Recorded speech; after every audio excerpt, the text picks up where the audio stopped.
So an arm hook, the opponent's throwing the right punch with the right leg forward. From this position here, I start my street stance. I'm going to step out with my left and check with my left palm. Come up with a deflecting block, trying to strike to the eyes. 1, 2, sweep over and hook. Hyperextend the elbow with the fingers down. Step back, pull my opponent in with the right wrist with a cinching type grip on the hands here. The left doesn't release, but the right does, into a back fist to the face. In the B variation, the opponent pulls their hand away and possibly steps as they do that, so I need to make an adjustment. 1, 2, hyperextend. Come back, they pull back, my guard is low, left Chinese hidden foot to 12, and back fist. So in this position, if my opponent throws a right punch, the technique was originally taught with just a deflection block or deflecting block with the right hand. I've added the parry as a check to come in to get that. So it's similar to windmill guard, 1, 2. So my left hand is striking first, right hand coming in front of that to hit to the eyes. We turn the hand around to hook, and I pull that into myself. Once that pull is happening, my left hand is hitting fingers down with the palm to the elbow. And hyperextending in that motion here to the arm. Now the cinch grip is very, very important. It's fairly loose here. As I step back, I cinch it together on the wrist to try and get that pull in. As my opponent is coming towards me, I want to meet them with that back fist. So I don't want to go 1, 2. I want to go 1, and as they're coming in, 2, strike with that. Parry, check, there's the eye strike. 1, 2, 3, tight to the body, not loose and out here. Cinch grip, 3, 4. Parry, deflection block, step out with my left foot in a right side fighting stance. Move the punch by my head. And strike. In the B variation, it all depends on their distancing. If she strikes again,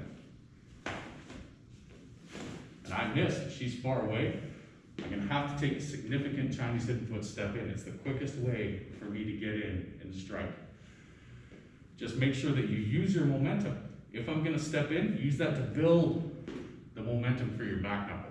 The guard is low in case anything is coming that way.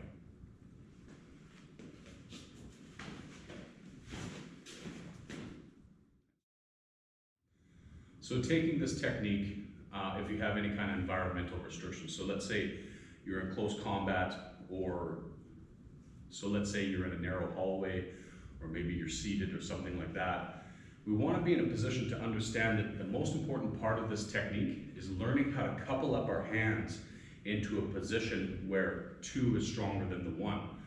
So if someone's punching you, it's a really good theory or strategy to understand that there's a good chance that they're taller than you, stronger than you, longer reach than you, and obviously that they're aggravated to some level to strike you or try striking you in the face.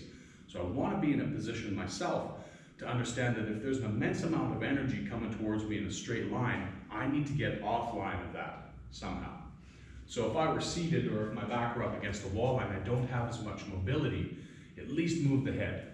The next level would be to try and move the body with some kind of a step. If I'm seated, that restricts it even more. So maybe I would say it this way. If I can't use reason to get offline of that straight punch, I need to count solely on my hands. Now, of course, the best idea would be to use part of your mobility and part of your block to try and get offline of that strike. But if you can't, you need to understand quickly which one needs to be sacrificed first and why. For example, if I was seated, I would have an environmental state where I don't have as much mobility. So I can't step certain directions. I may not be able to move as much. So I need to rely much more on my blocking than I would my mobility with my body to get offline.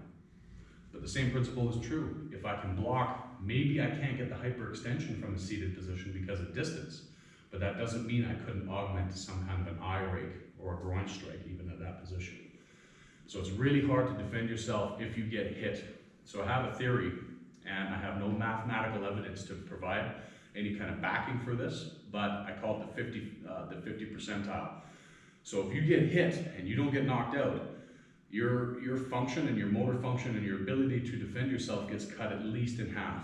And if you get hit again because there was no response, you cut that half by a half by a half, and soon you're getting Roscoe P. Coltrane's cut of the pie. So the point of it being is that it's so important for me to get out of the way of that initial strike. And if I can counter strike right at that moment, it might not be enough to stop them, but I've blocked a strike or countered a strike and struck them back somehow. And be very, very prepared that the next strike or repeated same strike may be coming in. So I need to deal with it one after the other until my opponent is either no longer able to attack me or I was able to escape the situation. So make sure that you understand those things. Kenpo is not about doing super pretty techniques and then, haha, all of a sudden my opponent is vanquished and he'll never affect me again. It's just not true. An opponent is always an opponent until they're not moving left on the ground, or you try and get out of that situation. So understanding your limitations by having your back against the wall, maybe you're seated or something like that environmentally, try to find the silver lining of the technique. So if I can't step, I need to rely on my blocks much heavier. Make sure that you're practicing them at a high level. Don't block things down here, okay? No one's gonna punch you in the Iron Man button. They're gonna punch you in the face or the groin or maybe on the side of the head. Wherever the technique is that you're training, make sure you block effectively. So if that punch is coming at my head, block at head height. Don't get in the habit of being lazy and blocking down here. Train your blocks. Make sure that when you parry, you don't hit the arm with the tips of the fingers. You will roll your wrist or you can hyperextend your fingers. And make sure that it has the timing that I can strike with the radial bone in my arm and then I'm hitting 1-2 and trying to back up that pressure, 2-on-1. Mechanical variations. Again, if someone had a long range, they had a superior range on you when they're throwing that punch, something like doing a doubled up block like a fan block or a windmill block or a deflection block with this check in there could be very, very important to you to keep some safety and some distance when doing that. Make sure that if you get to the inside on a longer range opponent, so if I block, maybe I strike the groin, maybe I strike the face, whatever it is, if you get that opportunity to strike while you're inside the pocket and inside of their range, you do it as aggressively and as many times as you can before you need to get out again. Because that fight is about getting in, out, in, out. You may need to do that several times before the situation has been dealt with. So if you were the shorter range person, make sure, 1-2, I'm getting to the inside, I strike the elbow here. That's the verbatim technique, but if not, the groin is available. The face is available. There are other things that we can do. And you need to strike as aggressively and as hard as you can while you're on the inside there, as long as it's safe. Because if that bigger person grabs you and takes the fight to the ground, now you have a whole new problem to